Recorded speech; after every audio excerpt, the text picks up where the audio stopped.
Hello, once again. This is Mike Mickelwright bringing to you our fifth and final episode of The Value of Daily Kaizen in a Pandemic World. Today, I would like to speak to you a little bit more about how to hold a virtual daily Kaizen meeting. It is different than meeting in person, and because of the differences, there might be different standards.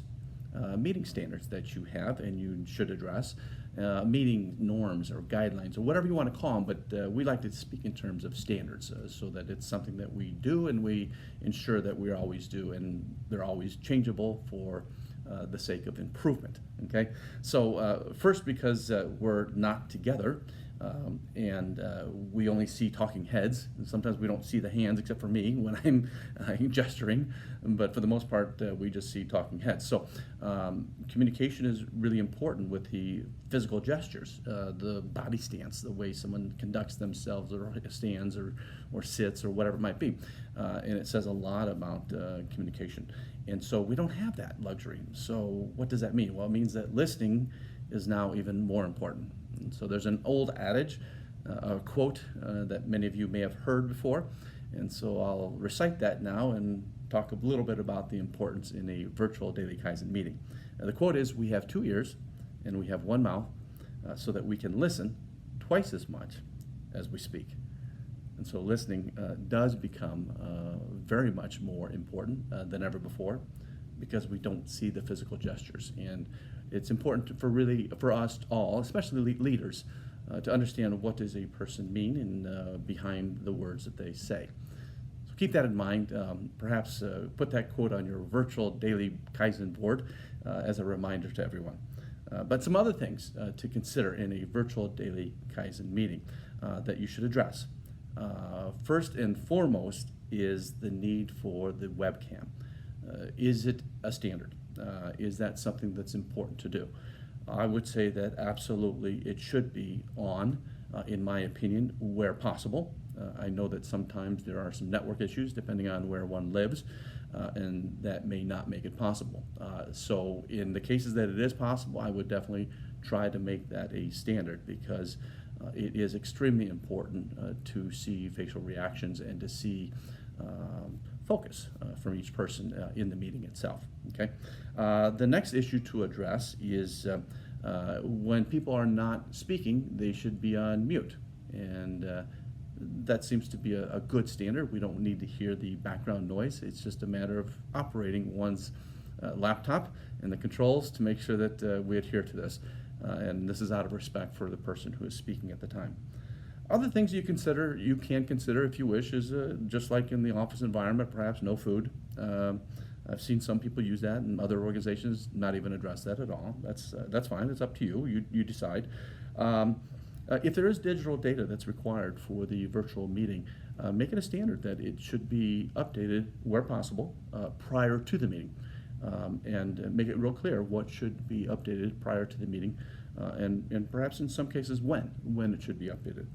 So keep that in mind. Also look at different possibilities of different software packages that might allow for an interactive working environment, interactive platform in which people can interact with the virtual daily Kaizen board at the same time as the meeting, and we can all interact at the same time and enter data, information, etc. Look into the options. There's some marvelous options out there, some great things. We've used some different options within our own office environment, as well as some of our clients. Consider meeting length adjustment. I've seen some organizations take the 15-minute meeting and split it up into two meetings. So they might have multiple meetings where there was one before, but shorter in duration. So consider those different things, because some people like that. I've seen some organizations say, you know what, we needed to have two 15-minute meetings throughout the day because we're not together, and but we have different agendas for each of those 15-minute meetings, one in the beginning, one at the end of the day. We did that for quite some time too as well. So these are other options to consider. It becomes more important because we don't have that day-to-day interaction, and we need to keep the communication lines open. Consider during the meeting signals of some sort, nonverbal signals. You can use some hand waving, of course, as we know on the team meeting platforms that exist. Or we could physically raise our hands and have a standard on that, or give everyone a flag to hold up. There's many different ways of doing it to make it interesting, but consider those options if we want to make sure that we're addressing or need to address different issues as we go on through the meeting. Okay, so what else? You can consider assigning different roles. The team meeting leader, or the facilitator if you wish, should just do that. And maybe there is a person who is identified as the scribe. They're the ones going to enter data, new actions, new information, new data. And so that might be important. You could have the presenter, the producer, a host, the chat monitor person. I said the scribe, perhaps a timekeeper. These are all different options, but they become perhaps even more important during a virtual daily Kaizen meetings.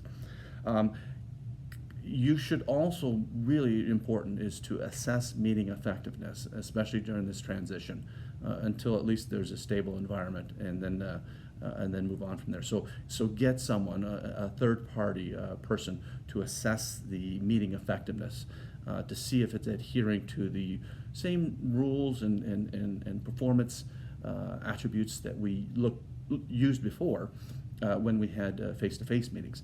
So that's really important to measure or somehow assess meeting effectiveness, especially when you first start these virtual meetings, and then as time goes on.